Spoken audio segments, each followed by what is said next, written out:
Hi, I'm Lesley Greening. Today I'd like to talk to you about the differences between change control and change management. Is there a difference? Well, yes there is. But a few organisations, they can get a bit confused with the terminologies, or they just mix them up.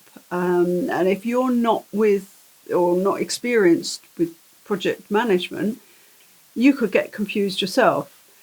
Now, change control, that's all about controlling scope, cost and time within the project.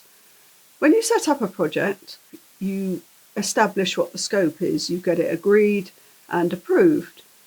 The same with the time. You set up a project schedule with a timeline and dependencies, lots of tasks, and you apply resources against them. You apply costs against them. So these go through an approval process. When they're all approved, that creates a baseline. Now this baseline is what you're monitored against throughout the project. And if it changes, then it needs to be re-baselined. Now the change control process, this can come about through maybe a risk being realised, an issue. So a change note would be set up, or a change request would be developed, and you would set in there or establish in there whether it was scope, time or cost, or it may be all three or just two of them. So you mark that up in the change request. You explain what the change is all about, and the history, the background behind it, and the impact if you don't do it, and all the information you require, which then goes to what they call a change control board.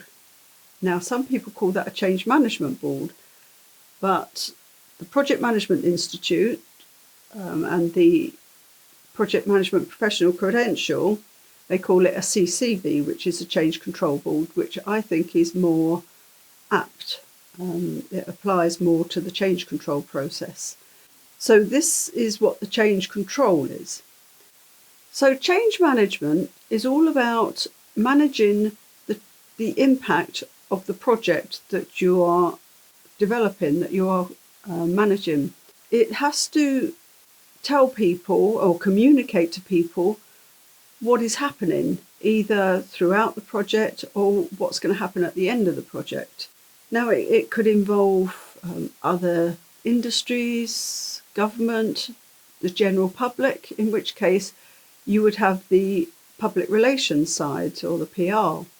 Then you have the communication side, where you're telling people that this project is happening.